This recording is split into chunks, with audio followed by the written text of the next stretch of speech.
गरीब ससुराल वालों ने पहली बार खाया पेट भर खाना। सुषमा की काम वाली जल्दी जल्दी किचन का काम खत्म करके हॉल में उसके पास आती है। मालकिन, मैंने सफाई बर्तन कर दिए हैं, अब मैं जा रही हूँ, मुझे दूसरी कोठी में भी जाना है। ठीक है, तू जा।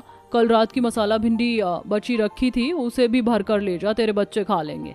मालकिन, मैंने भिंडी की सब्जी पहले टिफिन में ले लिया था। अच्छा, मैं चलती हूँ। इतना कहकर काम वाली चली जाती है। सुषमा सीधा कुर्सी से उठकर रसोई की सफाई देखने आती है।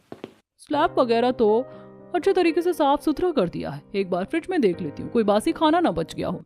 सुषमा जैसे ही फ्रिज खोलकर चेक करती है तो उसमें 4 दिन की पुरानी मटर पनीर की सब्जी रखी थी, जिसमें से खट्टी महक आते देखकर वो मुंह सिकोड़ लेती है।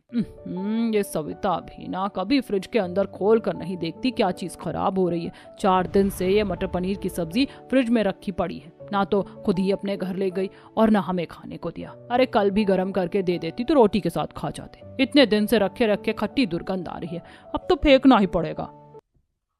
सुषमा फ्रिज के अंदर से उस मटर पनीर के बर्तन को बाहर निकालकर कूड़े में डालने के लिए लाती है। तभी वो सामने रहने वाले गरीब शांति के घर को देखती है, जिनके घर के हालात गरीब और बड़े खराब से थे। इतने बड़े परिवार को चलाने वाला राकेश अकेला था, लेकिन थोड़ी आमदनी होने के चलते किसी भी दिन उनके घर में ज्यादा खाना नहीं बनता था और ना ही कोई पेट भरकर खा पाता था। अरे मैं तो फालतू में इस मटर पनीर को फेंकने जा रही थी। इतनी सारी मटर पनीर की सब्जी है, इसको फेंकने से अच्छा इन गरीबों को दे आती हूँ। वैसे भी गरीबों में इनके घर तो भरपेट खाना भी नहीं बनता। वैसे भी इतनी महंगी मटर पनीर की सब्जी देकर ये लोग कहाँ छोड़ेंगे, खा ही लेंगे। खुद के अच्छे खान पान और अमीरी का दिखावा करने के लिए सुषमा शांति के गरीब परिवार को नीचा देखकर मटर पनीर देने के लिए जाती है, जहां राशन की किल्लत के चलते दोनों गरीब सास बहू खाना बनाने के विषय पर बात कर रही थी। माँ जी, मुझे तो बिल्कुल भी समझ नहीं आ रहा, इतने थोड़े से राशन में क्या बनाऊं। नाप कर 1 गिलास चावल और 1 मुट्ठी दाल है, इतने में सबके खाने का गुजारा नहीं हो पाएगा। शांति ने उदास होकर उस थोड़े से राशन को देखा और उसी को बनाने को कह दिया। शीतल बहू, फिलहाल के लिए जितने चावल हैं उसी को उबालने के लिए चढ़ा दे और दाल में थोड़ा ज्यादा पानी बढ़ा देना, ताकि सभी को खाने के लिए पूरा पड़ जाए, वरना आधा पेट खाने को तो हो जाएगा। पता नहीं भगवान कब हमारे गरीब परिवार के दिन अच्छे करेगा, कब हम लोग भी पेट भरकर सही से खाना खा पाएंगे। ठीक है माँ जी, मैं दाल चावल बनने को चूल्हे पर चढ़ा देती हूँ। बाकी अभी के लिए बनाने में एक भी सब्जी नहीं है, आज रूखे दाल चावल ही सबको देना पड़ेगा। कोई बात नहीं शीतल बहू, देख ले अगर 2-4 आलू रखा हो तो दाल में उबलने को डाल दे, उसी का चोखा बनाकर थोड़ा थोड़ा सभी को दे देना। बाकी राकेश कमा कर शाम में राशन सब्जी लेकर आएगा। शीतल सब्जी वाली टोकरी में आलू देखने लगती है, लेकिन उसमें सब्जी के नाम पर एक सूखी मिर्ची भी नहीं थी। माँ जी, सब्जी की टोकरी में एक आलू भी नहीं लगा, बरनी में थोड़ा सा अचार का मसाला लगा है, आज उसी से खा लेंगे। इतने में सुषमा मटर पनीर ले आई। अरे शांति की बहू, आज तुम सब्जी मत बनाना, क्योंकि मैं तुम्हारे परिवार के लिए मटर पनीर लेकर आई हूँ। तभी रुचि मोनू दोनों पढ़ाई करना छोड़कर घर में मटर पनीर आया देखकर लालच करने लगते हैं। अरे वाह, आज तो हमें मटर पनीर खाने को मिलेगा, आज तो मैं अच्छे से पेट भर कर खाऊंगा, बल्ले बल्ले शावा शावा। तभी शीतल मोनू को आंखें दिखाती है। मोनू बेटा, जाओ जाकर रुचि दीदी के साथ बैठकर पढ़ाई करो। ठीक है मम्मी। शीतल बहू, सब्जी ले लो और सुषमा बहन को बर्तन खाली करके दे दो। अरे यार शांति बहन, बर्तन देने की इतनी भी क्या जल्दी, आराम से पहले खा लो, बाद में दे देना। अच्छा मैं चलती हूँ। मटर पनीर देखकर गरीब ससुराल वालों की आंखों में पेट भरकर खाना खाने की आस सी लग जाती है। वहीं सुषमा के जाते शीतल मोनू को डांटती है। मोनू, मैंने तुम्हें कितनी बार समझाया है ना कि इस तरह से घर में कोई कुछ भी ला कर दे तो लालच मत किया करो। जाने दे शीतल बहू, बेचारा बच्चा है। वैसे इस गरीबी में हम बच्चों को कुछ अच्छा बनाकर खिलाना तो दूर, भर पेट खाना भी नहीं दे पाते हैं, इसीलिए मटर पनीर देखकर खुश हो गया। माँ जी, मैं मानती हूँ कि हमारे घर के हालात ज्यादा अच्छे नहीं है, लेकिन राकेश जी अकेले जितना कर रहे हैं वो भी बहुत है। आपने देखा नहीं है कि ये किस तरह से पड़ोसन के आगे लालचीपन दिखा रहा था। सुमित्रा आंटी क्या सोचेंगी कि इसको भरपेट खाना नहीं मिलता। बहू अब गुस्सा मत कर, वैसे अभी के लिए सब्जी का जुगाड़ तो हो गया, आज सब कोई पेट भरकर अच्छे से खा पाएगा। ये ले सब्जी रख दे। माँ जरा ये सब्जी दिखाना तो सही। शांति से सब्जी लेकर किरण उसे महक कर देखती है, जो कि लगभग खराब हो चुकी थी। किरण, तुम मटर पनीर को सूंघ क्यों रही थी? क्योंकि शीतल भाभी, मटर पनीर खराब हो चुकी है, तभी तो मैं सोचूं। वैसे तो ये सुषमा आंटी अपने घर से एक मिर्ची भी किसी को नहीं देने वाली, इतनी महंगी मटर पनीर हमारे परिवार को खाने के लिए कैसे कैसे दे गई। जैसे अमीर लोगों में किसी को अच्छा खाना खिलाने का दिल नहीं होता, ज्यादा से ज्यादा अपने रसोई की बासी खराब चीज ही दे सकती हैं। घर में खराब मटर पनीर देकर जाने के चलते दामोदर वापस लौटा देने को बोलता है। पता नहीं अमीर लड़कियों ने हमारे गरीब परिवार को क्या समझ रखा है। जब किसी के घर में भी कोई चीज इस्तेमाल की नहीं होती या खराब होती है तो हमको देकर एहसान जता जाते हैं।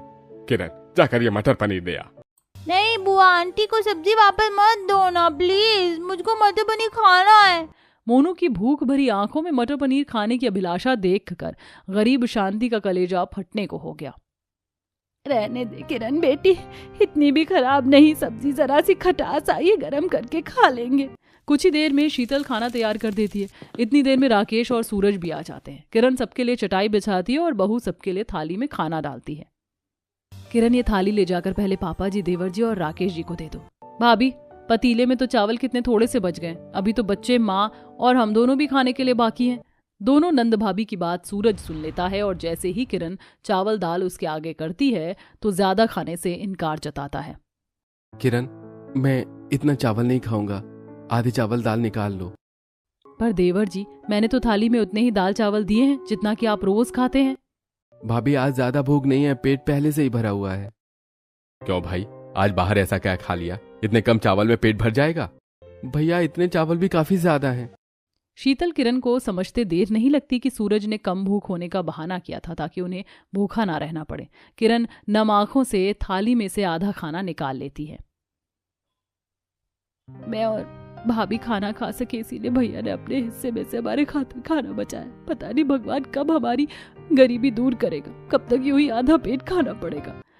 थोड़े में ही सब मिल बांट कर जरा जरा दाल चावल खा लेते हैं और बाकी खराब मटर पनीर खाकर पेट भर लेते हैं, जिससे शाम तक मोनू रुचि को उल्टी होने लगती है। मोनू बेटा, क्या हो गया है तुझे? सुबह से 4-5 उल्टी कर दी हैं तूने। हमें पेट भी बहुत जोर से दर्द हो रहा है। अपनी दोनों बच्चों की हालत खराब होते देखकर शीतल घबरा कर रोने लगती है। माँ जी, देखिए ना, पता नहीं एकदम से दोनों को पेट दर्द और उल्टी हो रही है। बहू, ये सारा असर सुबह वाली मटर पनीर के चलते हो रहा है। मैंने भी जब से सवेरे से मटर पनीर खाई है, खट्टी खट्टी डकार चल रही है। थोड़ा सा अजवाइन और नमक खिला दे, दोनों को अपच खत्म हो जाएगी। शीतल दोनों बच्चों को अजवाइन देती है। इसी तरह से कुछ दिन बीत जाते हैं। फिर एक शाम किरण पड़ोसन आशा के आंगन में पंडाल लगा देती है, जहां 4-5 हलवाई लगकर खाना बना रहे थे। खाने की अच्छी खुशबू उनके गरीब घर के अंदर तक आ रही थी। आहा, कितनी अच्छी सी खाने की खुशबू आ रही है शांति। लगता है किसी के घर में कुछ बढ़िया सा बन रहा है। अरे अपनी पड़ोस वाली आशा है ना, उसके यहाँ पर शायद से कोई पार्टी का प्रोग्राम है। सवेरे से हलवाई खाना बना रहे हैं। तब तो आशा बहन हमारे घर पर भी खाना देने आएंगी, तो फिर आज खाना बनवाने की क्या जरूरत है? बहू आज के लिए खाना रहने दे। दामोदर को आशा के यहाँ से खाना आने की उम्मीद करते देखकर शांति को दुख लगता है। अजी, जब आज तक आशा ने हमारे परिवार को किसी भी खास अवसर पर नहीं पूछा, तो तुम्हें लगता है कि वो हमारे परिवार के लिए खाना देगी? शीतल बहू, तू खाना बना ले। माँ जी, खाना किस चीज से बनाऊं? न चावल है और न आटा, दोनों खत्म हो रखा है। राकेश जी लाला के यहाँ से राशन लाने को बोल कर गए थे, पैसे बाद में दे देंगे। अच्छा ठीक है, हजी जाओ बनिया के यहाँ से अभी के लिए आधा किलो आटा और 10 रुपए के सोयाबीन ले आना। सोयाबीन की सब्जी रोटी बन जाएगी। ला बहू, राशन वाला थैला दे दे। इस तरह से हाथ में आधा किलो राशन अच्छा नहीं लगता। ये नहीं कि राकेश एक ही बार इकट्ठा आटा चावल का कट्टा रख देता। दामोदर के इकट्ठा राशन रखवाने की बात सुनकर शांति कुड़कुड़ाने लगती है। अरे इतने बड़े परिवार को राकेश अकेले कमाकर चला रहा है, यही बड़ी बात है। अगर एक दिन के लिए घर बैठ जाए तो हम सबके आधे पेट खाने के भी लाले पड़ जाए, समझ गए ना? ऊपर से पता नहीं है सूरज कौन सी कमाई कर रहा है। 2 महीना हो गया इसको नौकरी करते, लेकिन अभी तक इसकी तनख्वाह नहीं आई। जहां एक तरफ हर तरह से घर परिवार की खर्चा राकेश चला रहा था, वहीं सूरज अपनी कंपनी के ओनर की बेटी को पसंद कर बैठा था। दोनों काफी समय से एक दूसरे को डेट कर रहे थे। आरोही ने जगह तो यही बताई थी, पता नहीं कहाँ रह गई खुद। तभी आरोही एक्सपेंसिव कार में बैठ कर आती है, जहां सूरज रोड पर उसका वेट कर रहा होता है। वो शीशा नीचे करके कहती है, सूरज जल्दी से कार में बैठ जाओ। अरे मगर कहाँ जाना है पहले बताओ तो। अरे बाबा, तुम अंदर आकर बैठो, बताती हूँ। सूरज गाड़ी के अंदर बैठता है। आरोही, हम कहाँ जा रहे हैं? I have surprise for you, और मेरा सरप्राइज तुम्हें काफी पसंद आने वाला है। थोड़ी ही देर में आरोही एक एक्सपेंसिव से 7 स्टार होटल के बाहर गाड़ी पार्क करती है। दोनों एक साथ अंदर आते हैं। आसपास में बहुत सारे लोग खाना खा रहे थे, जो कि देखने में मिलेनियल लग रहे थे। उनकी टेबल पर ऐसी ऐसी खाने की महंगी डिश सजी हुई थी जिसे सूरज ने आज से पहले कभी नहीं देखा था। सो कैसा लगा मेरा सरप्राइज? वेल, ये होटल देखने में जितना सुंदर है उससे कहीं ज्यादा यहाँ का फूड टेस्टी है। वैसे तुम्हें ये जगह पसंद आई ना? आरोही, इतने महंगे 7 स्टार होटल में जाने की क्या जरूरत थी? ये जगह काफी ज्यादा एक्सपेंसिव है। देखो हमारे आसपास में कितने बड़े बड़े बिजनेसमैन और बड़े लोग बैठे हुए हैं। सूरज, डोंट फॉरगेट कि तुम अभी एक हाई क्लास बिजनेसमैन की बेटी के साथ बैठे हो। जानता हूँ आरोही कि तुम काफी ज्यादा अमीर हो, लेकिन मैं मिडिल क्लास लड़का हूँ। मैं यहाँ के खाने का बिल अफोर्ड नहीं कर सकता। हम ऐसे थोड़ी सस्ती जगह पर चलकर खाना खा लेते हैं। सेम यही खाना वहाँ पर कम पैसे में मिल जाएगा। ऐसा कहते हुए सूरज आरोही के सामने असहज हो जाता है। सूरज, मैं तुम्हारी बर्थडे को स्पेशल बनाना चाहती थी, इसीलिए मैंने सोचा 7 स्टार का खाना खाएंगे, और तुम बिल की चिंता मत करो, मैं कर दूंगी। इतना बोलकर आरोही टेबल पर रखा मेन्यू उठाकर काफी सारा महंगा महंगा खाना मंगवाती है। अगले 5 मिनट के अंदर टेबल काफी तरह तरह के खाने से भर जाता है, जिसमें से वो दोनों बहुत थोड़ा खा पाते हैं। आई एम डन सूरज, तुम खा लो। अरे मगर अभी तो कितना सारा खाना बच रहा है, थोड़ा तो खाओ मेरे साथ। सूरज, मेरा स्टमक फुल हो गया है, अब मैं और नहीं खा सकती। तुम्हें खाना है तो खा लो, वरना छोड़ दो। इतना सारा खाना बचा हुआ देखकर सूरज को फेंकने में काफी मोह लगता है। साथ ही उसकी आंखों के आगे अपने परिवार वालों का आधा पेट खाकर गुजारा करने वाली स्थिति भी आ जाती है। ये हम जैसे गरीबों के घर में भरपेट खाने को नहीं मिलता, और भगवान ने जिनको पैसा दे रखा है वो लोग भर भर कर खाना बर्बाद करते हैं। ये सारा खाना घर ले जाता हूँ। सूरज, क्या हुआ? क्या सोचने लग गए? नहीं खाया जा रहा है तो रहने दो। आरोही, वो मैं कह रहा था कि इतना सारा खाना वेस्ट करने से अच्छा है इसे पैक करवा कर ले चलते हैं। मगर सूरज, ये खाना तो हमारा जूठा है। अगर तुम्हें अपनी फैमिली वालों के लिए लेकर जाना है तो मैं अलग से पैक करवाती हूँ। सूरज शर्म के मारे आरोही के आगे दिखावटी तौर पर मना करता है। आरोही, मुझे खाना अपनी फैमिली वालों के लिए नहीं चाहिए, मगर इस खाने में भी तो पैसे लगे हैं, तो फिर इतना सारा खाना वेस्ट करने से अच्छा रोड साइड गरीब बच्चों को दे देंगे, तो वो लोग खा लेंगे इसे। This is the good idea. ऐसे फूड भी वेस्ट नहीं होगा और वो बेचारे बच्चे भी पेट भरकर खाना खा लेंगे। पता है सूरज, तुम्हारा यही हेल्पफुल बिहेवियर देखकर मैंने तुम्हें पसंद किया था। आरोही सूरज के लिए उस सारे बचे खाने को पैक करवा देती है। बस बस यहीं रोक दो, पास में घर है, मैं चला जाऊंगा। सूरज, तुमने आज तक मुझे अपना घर नहीं दिखाया। आज तो तुम्हारा बर्थडे भी है, कम से कम आज तो मुझे अपनी फैमिली वालों से मिलवा दो। इसी बहाने मैं भाभी के हाथों का कुछ अच्छा सा बना हुआ खा लूंगी। आज तो तुम्हारे घर में कितना कुछ बना होगा। आरोही, अभी मैंने तुम्हारे बारे में घर में किसी को बताया नहीं है। हम दोनों एक साथ ऐसे चलेंगे तो अजीब सा लगेगा, फिर किसी दिन मिलवा दूंगा। Okay fine, bye. आरोही के जाने के बाद सूरज वो खाना अपने घर लेकर आता है, जहाँ शांति उसका मुंह मीठा करवाने के लिए थोड़े से आटे का हलवा बना रही थी। दोनों बच्चे चूल्हे के पास ही बर्तन लिए बैठे भूख से देख रहे थे। दादी दादी, हलवा बनाकर सबसे पहले मुझको देना, मुझको जोर की भूख लगी है। ओए मोनू के बच्चे, क्या है? दादी तुझको हलवा नहीं देंगी बल्कि मुझको देंगी, क्योंकि सुबह तूने पेट भर के 2 रोटी खाई थी और मुझको बस 1 रोटी मिली थी। मेरा पेट भी नहीं भरा था। रुचि की बात सुनकर मोनू हलवा खाने के लिए जिद करने लगता है। दादी, मुझको भी हलवा खाना है, आप मुझको हलवा दोगे ना?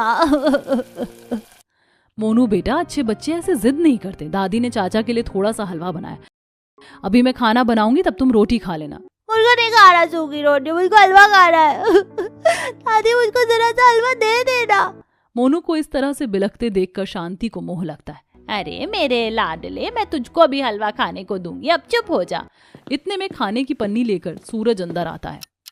बुआ, दादी, मम्मी, देखो चाचा हम सबके लिए बाहर से खाना लेके आए हैं। मम्मी मम्मी, आज तो मैं पेट भर कर खाना खाने को मिलेगा। हाँ बेटा, आज सब कोई पेट भर कर खाएगा, क्योंकि आज चाचा सबके लिए बहुत सारा खाना लेकर आए हैं और हम सब लोग आज अच्छे से खाएंगे। क्या जरूरत थी बाहर से खाना खरीद कर लाने की? अरे इन्हीं पैसों का घर में राशन पानी भरवा देता तो महीना भर चलता। सब कोई भर पेट अच्छे से खा सकते। जितने का तू बाहर से 1 टाइम का खाना खरीद कर लाया है, अरे उतने में हमारे परिवार में 4 टाइम का खाना पकता। सूरज की बाहर से खाना लाने के चलते शांति काफी ज्यादा गुस्सा करके दिखाती है। वहीं बूढ़े दामोदर का मन खाने की खुशबू से ललचा रहा था। अरे शांति, सूरज कितने मन से हम सबके लिए बाहर से खाना लेकर आया है, तो खा लेते हैं। कौन सा रोज रोज थोड़े ना बाहर से खरीद कर खाते हैं। अजी तुम सीधे सीधे क्यों नहीं बोलते कि तुम्हारे मुंह से खाने के लिए लाड़ चू रहा है। एक दिन बाहर का महंगा खाना खाओ और बाकी दिन घर का भरपेट खाना भी नहीं जुड़ता है। माँ कम से कम आज के दिन तो गुस्सा मत करो, आज भैया का जन्मदिन है, चलो खाते हैं। भाभी जल्दी से खाना निकाल लीजिए, अभी गरम गरम होगा वरना ठंडा हो जाएगा। अरे बहू थोड़ा खाना राकेश के लिए भी बचा कर रख देना। माँ जी मैं रख दूंगी। शीतल सारे पैकेट खोलकर उनमें से खाना थाली में डालती है। पूरा घर खाने की खुशबू से भर गया। अरे वाह, इस खाने में से कितनी अच्छी सी खुशबू आ रही है। आज तो खाने में दाल मखनी, मटर पनीर, मलाई चाप, कितनी यम्मी यम्मी डिश है। मोनू सब्जी में से गपागप पनीर उठा उठा कर खाने लगता है, जिस पर रुचि। अरे बुक्कर के बच्चे, सारा का सारा पनीर तो अकेला डब जाएगा क्या? हमारे लिए भी बचा दे। दादा दादी बुआ मम्मी चाचा सब लोग खाने को बाकी हैं। क्या है तुमको रुचि दीदी, आज तो कितना सारा खाना है, मुझे टोको मत, खाने दो। मोनू बेटा सब्जी थोड़ा लिमिट से खाओ, बाकी सभी भी तो खाएंगे ना। सभी एक साथ खाना खाना शुरू करते हैं। सबके चेहरे पर अच्छा महंगा खाना खाने की उत्साह भरी थी। सभी को खाना काफी ज्यादा स्वादिष्ट लगता है, लेकिन रोज की तरह आज भी सबको खाना कम पड़ जाता है। खाना तो बड़ा स्वादिष्ट था, लेकिन आज भी पेट नहीं भरा। अजी तुमको तो खाने का स्वाद भी अच्छा चाहिए और थाली भरकर भी खाना चाहिए। वैसे भी रात के समय हल्का खाना खाना ही सेहत के लिए अच्छा होता है। ज्यादा भारी खाना खाने से अपच हो जाती है। शांति ने ऐसे बोलकर बात को खत्म कर दिया, लेकिन सच तो ये था कि कम खाने की क्वांटिटी के चलते सही से किसी का भी पेट नहीं भर पाया था। इसी तरह समय बीतता है। एक दिन आरोही और सूरज के पिता दोनों को एक साथ में देख लेते हैं। अरविंद जी खाना लगा दूं? नहीं, रहने दीजिए अंजना जी, भूख नहीं है। हाँ जी, मैंने सारी चीज आपकी मनपसंद की बनाई है। शाही पनीर, मिक्स वेज, नान, रोटी और मटन करी भी है। मैंने एक बार कह दिया ना कि मुझे भूख नहीं है, तो फिर आप क्यों जिद कर रही हैं अंजना जी? अरविंद गुस्से में आकर डाइनिंग टेबल पर सजा कांच का जग जमीन पर गिरा देता है। इतने में आरोही घर में एंट्री करती है। पहली बार अपने पिता का इतना गुस्सा भरा बर्ताव देखकर वो भी काफी डर जाती है। अरविंद जी मैं देख रही हूँ जब से आप बाहर से आए बहुत स्ट्रेस में दिख रहे हैं, कोई बात है तो शेयर कीजिए। अंजना तुम्हें बताने से तुम क्या मसला हल कर दोगी? तुमसे जब तुम्हारी एक बेटी नहीं संभाली गई, नाक कटवा कर रख दिया उसने मेरी। उस 2 कौड़ी के गरीबजादे सूरज के साथ सड़कों पर घूम रही थी, और उसकी तो इतनी भी औकात नहीं है कि अच्छा खाना अफोर्ड कर सके। इतनी पुअर क्लास फैमिली से आता है वो कि उसके लंच बॉक्स में भरपेट खाना भी नहीं होता, तो क्या वो इसका पेट भरवा सकेगा? पूछो अपनी बेटी से। अपने पिता के सवाल उठाने पर आरोही की आंखें नम हो जाती हैं। डैडी मैं जानती थी जब आपको मेरे और सूरज के बारे में पता चलेगा तो कभी नहीं मानेंगे, क्योंकि आप तो आप ही की तरह कोई बिजनेस टाइकून लड़का चाहेंगे। पर पापा आपका पसंद किया लड़का भले ही मेरे लिए एक्सपेंसिव खाना अफोर्ड करवा सकता है, लेकिन भूख नहीं। मुझे लग्जूरियस लाइफ दे सकता है, लेकिन उसके साथ आप मुझे खुश नहीं देख पाओगे। भले सूरज मुझे भरपेट खाना नहीं दे पाएगा, पर मैं उसके साथ नमक रोटी खाकर गुजारा कर लूंगी। सुन लिया ना तुमने अपनी बेटी के शब्द अंजना? बस यही दिन देखना बाकी रह गया था कि ये मेरी आंखों में आंखें डालकर बेशर्मी दिखाएगी। अब इसका बाहर आना जाना बिल्कुल बंद करो। अब इसकी शादी मेरी पसंद से होगी, जहां मैं चाहूंगा। अपने पिता के किए सूरज से शादी ना करवाने के फैसले को सुनकर आरोही रोने लगती है। ठीक है डैडी, आपने अपना फैसला तो सुना दिया, अब एक डिसीजन मेरा भी सुन लीजिए। यदि आपने सूरज के अलावा कहीं भी मेरी शादी की तो मुझे जिंदगी में कभी खुश नहीं देख पाएंगे। इतना बोलकर आरोही रोते रोते सीढ़ियां चढ़कर अपने कमरे में चली जाती है। वहीं अंजना अरविंद को समझाती है, देखो जी, कोई भी फैसला सोच समझ कर करना, कहीं ऐसा ना हो कल को तुम्हें अपने फैसले पर पछताना पड़े या हम अपनी बेटी को खो दें। आरोही की जिद के आगे हार कर अरविंद उसकी शादी सूरज से करवा देता है। शादी के पहले दिन आरोही सुबह सुबह नहा धोकर रसोई में आती है। नमस्ते मम्मी जी, आप बता दीजिए पहली रसोई में खाने के लिए क्या क्या बनाना है। किसी भी कनस्तर में राशन का एक कतरा भी नहीं बचा है, ऐसे में छोटी बहू की चूल्हा चढ़ाई की रस्म कैसे करवाऊं। जेठानी जी मुझे खाना बनाने के लिए राशन दे दीजिए। आरोही के राशन मांगने पर शीतल संकोच में आ जाती है। देवरानी जी दरअसल राशन खत्म हो रखा है, मैं बस लाने के लिए जा रही हूँ। ठीक है भाभी, मैं भी आपके साथ चलती हूँ। आप अकेले कितना राशन लेके आ पाएंगी, दोनों एक साथ ले आएंगे। अब शीतल आरोही को लेकर जैसे ही राशन लेने के लिए जा रही होती है तो पड़ोस ने देख देख कर बातें बनाती हैं। देख रही हो सुषमा जी, पहनावे से तो ये काफी ज्यादा अमीर घर से लग रही है। शांति की छोटी बहू, पता नहीं क्या देखकर शादी कर ली। अरे वही तो गायत्री बहन है, जिन लोगों के घर में पेट भरकर खाना भी नहीं बनता, उन लोगों के घर में पता नहीं किसने अपनी बेटी दे दी भूखा मारने के लिए। पड़ोसन की इस तरह की बातें सुनकर शीतल आरोही के आगे खुद को असहज महसूस करती है। दोनों कुछ देर में राशन वाले की दुकान पर आती हैं, जहाँ शीतल को देखकर राशन वाला उसे भगाने लगता है। अरे ओ शांति की बहू, जैसे आई हो वैसे उल्टे पैर लौट जाओ। मैं तुम्हारे परिवार में से किसी को राशन नहीं देने वाला। ऐसा मत बोलिए लाला जी, घर में राशन का एक दाना भी नहीं है। आज राशन दे दीजिए, शाम तक पैसे दे दूंगी। अरे भाई, झांसा दे देकर पहले ही तेरे परिवार ने 3,000 रुपए से ऊपर का उधार कर रखा है इस महीने में। अब और उधार का धंधा नहीं चलने वाला है, क्योंकि मैंने उधार देना बंद कर दिया है। राशन चाहिए तो नकद मिलेगा।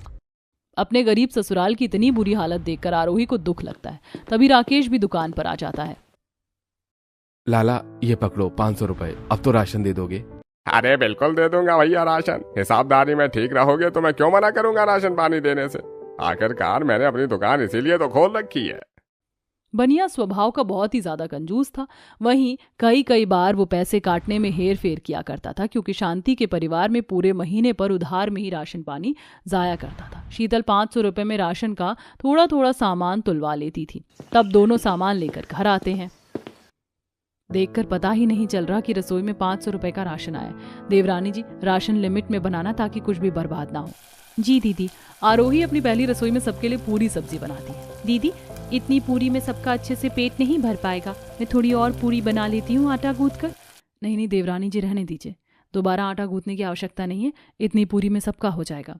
थोड़ी देर में आरोही सबको परोस कर खिलाती है। अरे वाह, चाची ने कितनी स्वादिष्ट नमक वाली कचौरी बनाई है। चाची मुझको 2 पूरी और डाल दो, मैं और खाऊंगा। हाँ बेटा, अभी देती हूँ। आरोही जैसे ही मोनू को पूरी देने के लिए पतीले में देखती है तो पूरी खत्म हो चुकी थी। कढ़ाई में सब्जी भी जरा सी लगी थी। क्या हुआ छोटी बहू, पूरी नहीं बची क्या? जी नहीं माँ जी, पूरी खत्म हो गई। भाभी, अभी तो आप और बड़ी भाभी खाने के लिए बाकी बची हो, आप क्या खाओगे? किरण, तुम हमारी चिंता मत करो, रात के थोड़े चावल बचे रखे, मैं और आरोही उसे फ्राई करके खा लेंगे। शीतल रात के बचे चावल को भूनती है, जो कि बड़े थोड़े से थे, जिसे खाकर दोनों का पेट भी नहीं भरता। इसी तरह आरोही को बहू बनकर अपने गरीब ससुराल में आए 1-2 महीना हो जाता है। बाकी सदस्य भर पेट खाना खा सके, इसलिए वो दोनों ज्यादातर दाल या चावल का पानी पीकर पेट भरती हैं। दीदी, आखिर कब तक हम इस तरह से आधा पेट खाकर गुजारा करेंगे? मैं सोच रही हूँ मैं कोई नौकरी कर लूँ। एक व्यक्ति पर पूरे घर के खाने पीने का खर्च चलाने का भार देने से अच्छा 2-3 व्यक्ति कमाने वाले होंगे तो घर ढंग से चलेगा। आरोही जब अपनी नौकरी की बात ससुराल वालों के आगे रखती है तो सब मान जाते। वहीं काफी ज्यादा पढ़े लिखे होने के चलते उसकी 25,000 की स्टार्टिंग सैलरी से नौकरी लग जाती है। सूरज भी जिम्मेदारी से काम करने लगता है। अगले 1 महीने की तनख्वाह आने तक सब लोग आधा पेट खाते हैं। वहीं महीना पूरा होते ही तीनों की तनख्वाह आ जाती है। आरोही अपनी सैलरी से घर में 1 महीने का इकट्ठा राशन डलवाती है। वहीं राकेश एक्स्ट्रा में भरा हुआ सिलेंडर ले आता है। सभी पड़ोसन की आंखें उनके घर में आए महंगे राशन पर जमी थी। आए मोनू, देख हमारे घर में अब की बार कितना सारा राशन आया, अब तो पेट भरकर खाने को मिलेगा। रुचि दीदी देखो, चाची बढ़िया वाला घी लाई है, अब तो मैं डेली घी वाली रोटी खाऊंगा। मुझको घी चुपड़ी हुई रोटी खाने में अच्छी लगती है। जहां दोनों बच्चों के चेहरे पर अब भर पेट खाना खाने की खुशी दिख रही थी, वहीं ससुराल वाले भी खुश थे। उस दिन दोनों बहू मिलजुल कर सबके लिए भर भर कर तरह तरह का खाना बनाती हैं, जैसे कि शाही पनीर, दाल मखनी, राजमा चावल, नान रोटी, पुलाव, मिठाई जैसी कई वैरायटी। बहू, आज तो तुम दोनों ने हम सब की दावत ही कर दी। कितना सारा भर भर कर खाना बनाया है। आज तो ऐसा लग रहा है कि खा खा कर मेरा पेट ही फटने वाला है। आज आप सब लोग अच्छे से खाना खाइएगा, क्योंकि सारी चीज आप सबकी पसंद की बनी है। सभी बड़े चाव से अपनी अपनी थाली में से खाना शुरू करते। वहीं आज गरीब ससुराल वालों के घर से खाने की इतनी अच्छी खुशबू आते देखकर पड़ोसन सुषमा की शक्ल बनी हुई थी। मम्मी जी, आपको दाल मखनी थोड़ी और डालूं? कैसा स्वाद है, अच्छी तो लग रही है ना? पेट भरकर खाना खाने की खुशी शांति की आंखों में छाई नमी में झलक रही थी। बहू, सब कुछ बहुत ही बढ़िया बना है। छोटी बहू हमारे परिवार में अन्नपूर्णा का रूप बनकर आई। आज उसी की वजह से हमारे परिवार में सबको भरपेट खाना खाने को मिला, वो भी इतना अच्छा और स्वाद भरा। मम्मी जी, मैं इस तारीफ की हकदार अकेली नहीं हूँ, बल्कि शीतल दीदी भी हैं। अगर उन्होंने पूरा घर अकेले संभाला तभी तो मैं बाहर जाकर नौकरी कर पाई। हाउसवाइफ की जिम्मेदारी अपने आप में सबसे बड़ी होती है। आखिर में सबने पेट भरकर खाना खाया और उस दिन के बाद से कभी भी गरीब ससुराल वालों को आधा पेट खाकर गुजारा करने जैसा दिन आरोही ने कभी नहीं दिया।